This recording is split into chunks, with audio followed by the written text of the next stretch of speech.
6th standard term 1 chapter 1 numbers-ல exercise 1.2ல 5th question என்ன கொடுத்திருக்காங்கன்னா write any 8 digit number with 6 in 10 lakhs place and 9 in 10,000 place.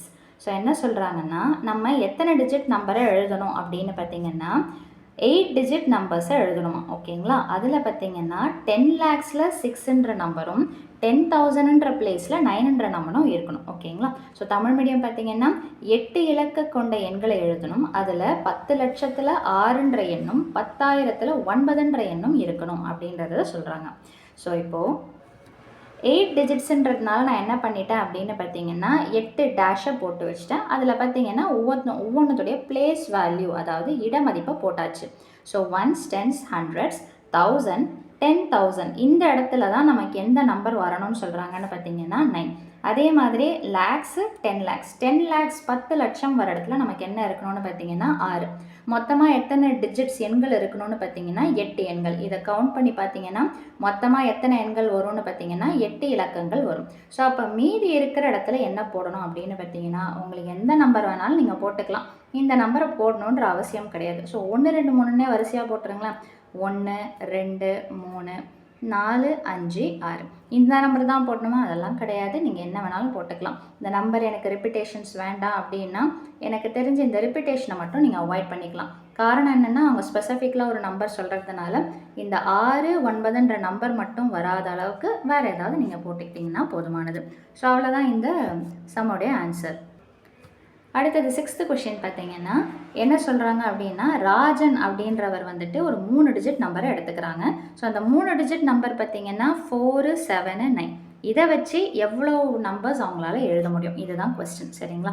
அப்போது அந்த 4 7 9 இருக்குது பார்த்தீங்களா அதை வச்சு தான் நம்ம எழுதணும். நீங்கள் எழுதணுன்னா எப்படி எழுதலாம்னு பார்த்தீங்கன்னா the possible numbers he can write are அப்படின்னு சொல்லிட்டு போட்டுட்டு இப்போ நான் சொல்கிறத எழுதலாம். ஸோ ஃபஸ்ட்டு என்னென்ன நம்பர் அப்படின்னு பார்த்தீங்கன்னா 4, 7, 9 இது கொஷினில் இருக்கிறத நான் அப்படியே எடுத்து எழுதிக்கிறேன். இப்போ 3 டிஜிட் நம்பர்னு சொல்லும்போது நீங்கள் என்ன போடக்கூடாதுன்னு பார்த்தீங்கன்னா இந்த கமாஸை போடக்கூடாது. அப்போ நான் ஃபஸ்ட்டு என்ன பண்ணுறேன்னு பார்த்தீங்கன்னா 479 அதாவது 4 அப்படியே எடுத்து எழுதுகிறேன், கமாஸ் போடாமல் எழுதுகிறேன். 4 ஃபிக்ஸ்டாக வச்சுக்கோம். 4 எந்த இடத்துல இருக்குது ஃபஸ்ட்டு பிளேஸில் இருக்குது. அதாவது நான் 1's place 10's place அந்த மாதிரி சொல்லலை. 4 முதல்ல எடுத்து எழுதியிருக்கிறேன். இப்போ இதை ரெண்டுத்தை என்ன பண்ண போகிறேன்னு பார்த்தீங்கன்னா மாற்ற போகிறேன். அதாவது 479 இருக்குதுங்களா 79 97ன்னு சொல்லிட்டு மாற்றிடுங்க. ஸோ இந்த 4 ஃப்ரண்ட்டில் வச்சு இந்த ரெண்டுத்தையும் நம்ம மாற்றி எடுத்து எழுதியாச்சு. அடுத்தது நான் என்ன பண்ண போகிறேன்னு பார்த்தீங்கன்னா இது ஒரு 3 டிஜிட் நம்பர் ஆச்சுங்களா, இது ஒரு 3 டிஜிட் நம்பர்.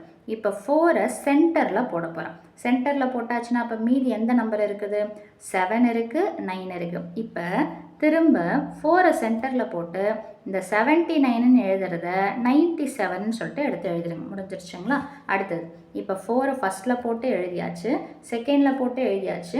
இப்போ 4 எங்கே போடணுன்னா லாஸ்ட்டில் போடணும். அப்போ லாஸ்ட்டில் போட்டேன்னா மீதி என்ன நம்பர் இருக்குது 7 9ன்னு ஒரு நம்பர் எழுதலாம். அதை திருப்பி போட்டால் 97ன்னு சொல்லிட்டு எடுத்து எழுதலாம். ஸோ இவ்வளவு தான் இந்த பாசிபிள் சொல்யூஷன்ஸ். இதில் கன்ஃபியூஸ் பண்ணி எழுதணுன்ற அவசியமே கிடையாது. 4 ஃபஸ்ட்டில் வச்சுக்கோங்க. மீதி இருக்கிற நம்பர்ஸை எப்படி ஃபஸ்ட் டைம் எழுதுறீங்களோ அதை அப்படியே மாற்றி எடுத்து எழுதுங்க.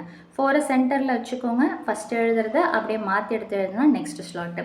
4 லாஸ்ட்டில் வச்சுக்கோங்க, ஃபஸ்ட்டு எழுதுனதை அப்படியே திருப்பி போட்டு எழுதுனீங்கன்னா அவ்வளோதான். ஸோ இதுதான் பாசிபிள் நம்பர்ஸ் அவங்களால இந்த 3 டிஜிட்ஸை வச்சு எழுத முடியும் அப்படின்றது. ஸோ அவ்வளோதான் இந்த சம்மோட சொல்யூஷன். மீண்டும் அடுத்த பதிவில் வேறொரு சம்மோடு சந்திக்கிறேன். வீடியோ பயனுள்ளதாக இருந்ததுன்னா மறக்காமல் லைக் பண்ணுங்கள், ஷேர் பண்ணுங்கள், சப்ஸ்கிரைப் பண்ணுங்கள். தேங்க்யூ.